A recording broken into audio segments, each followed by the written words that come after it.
But she misses mine. It was not until the next day when I posted like my birthday and shit that she was like, happy birthday, I'm sorry I forgot. And I was like, bro, that's why I cancel your ass. But yeah, back to those 2 weeks on November. And at the time, after the 2 months that we were, you know, kind of cut off completely when it comes to talking, we were talking in like October about our license and stuff, because at the time she just started, you know, getting her lessons and shit for her driver's test. And I still remember that was like 2 or 3 days before I got my driver's test. Y'all saw my story time about my license. Your boy got his license, you feel me? But anyway, that happens, and let's now for real get back to November. Now on November, there was 2 weeks. The first week we was getting back at it, you know, lightly talking. And on the second week, a guy that did not really like me, and therefore I did not like him in that center, tried texting her. And he knew me, he knew my profile on Instagram and stuff, but you know, it wasn't always clear that we did not like each other. So we just were like, you know, that one guy in class that you don't really like, but you don't address him, you don't talk to him, like he's just there, you know. That was the situation between us. But yeah, he DMs her from like a fake account, so he don't reveal who he is, and he starts talking to her. She refuses that. Now keep in mind, we were still talking, we were still, you know, getting back at it. I wouldn't have minded if she told me, yo, I'm moving on. Even if she did not told me, if she moved on clearly and, you know, just clean, not dirty. Because here's the dirty part. When he DM'd her, and she refused to talk about stuff, she was asking him to tell her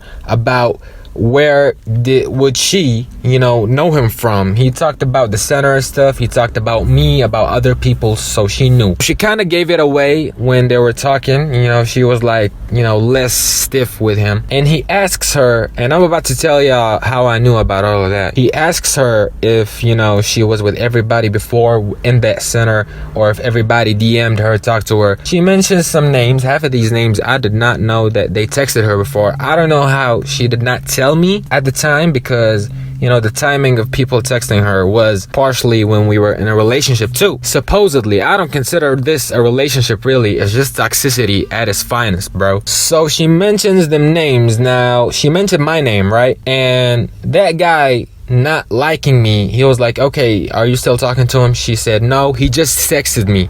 He just texted me, making me seem like I'm thirsty or something. And at the time, I really texted her, because when he sent me the screenshots, this is how I knew. He sent me screenshots of the shit, because he was already on some fuck shit to mess up stuff, because I think he kind of knew about us, me and her. But yeah, when he sent me those screenshots, the timing was when I actually texted her at the time when I was out with a friend. Now here's the juice, here's the tea, here's the real tea, you know. Oh, look at this dog with this guy walking. Oh my god, I can't handle it. I can't handle it. I'm in the car smiling like a motherfucker. I'm trying not to look. I'm trying not to look. I want a dog, but I don't know if I can really take care of him. That's the thing, you know. I don't want to have a dog and, you know, not take care of him, because, you know, he deserves to be taken care of. But anyway, I keep saying anyway in my videos, bro. This shit crazy. When he texted her, is he still talking to you? And I sent her a message at the time. She started making fun of me. Oh, he just texted me right now, as I said, with laughing emojis. Okay, laughing emojis. And I was like, okay, she's trying to cover up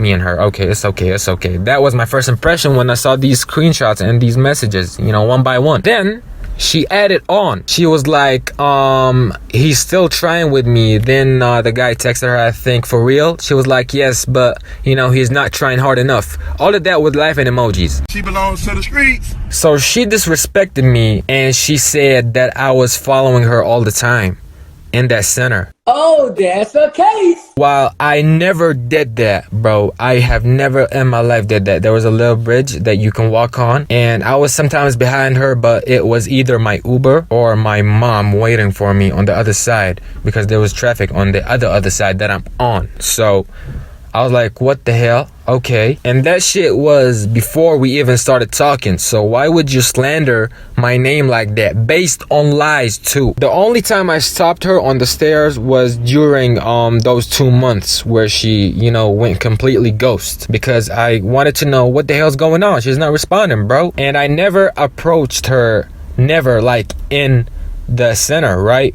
In a classroom or whatever. I was looking at her sometimes, you know, with them looks that, you know, when you be like, why are you doing this looks, you know, like we tight outside of the center, but in there you don't want to talk. You know, you don't even want to say hi, just like you say hi to anybody else. So that was really weird. She slandered my name. She made me look like I ain't shit, and all of that basically is based on lies. Like how the last couple of months you were the one trying to get my attention after me and you know that it's over, you know, technically. And I know there might be people like, okay, why it's always technically when it comes to status, you know, when it comes to all of that stuff. It's not because I'm not clear. I've always been clear. It's just that she makes the whole situation or all of these situations complicated. Like, she's the one who's not clear. You know, the definition of toxicity, that just gives it away that I wasn't shit to her, mentioning all of these situations that 90% of them like never happened. And yeah, that tells you that she's one of those, you know, acting all innocent, calm, trying to stand apart from others, but in reality she's sneaky, and like, she's not just toxic, she's sneaky toxic. Now that might be considered as cheating in a way, you know, talking to another guy, she was begging him, you know, to reveal who he was, and she was, you know, sending him hearts, I think, back at the end of that conversation. I don't exactly remember, but I did not consider it cheating. I just considered it toxicity and playing me, like knowing that I wasn't shit to you, like you yourself, I wasn't shit to you, and you never really cared. Even if we're not together, you shouldn't really slander my name like that to another guy. If you want to give it away to him and be with him, go ahead. I did not care. I genuinely did not care at the time. She belongs to the streets.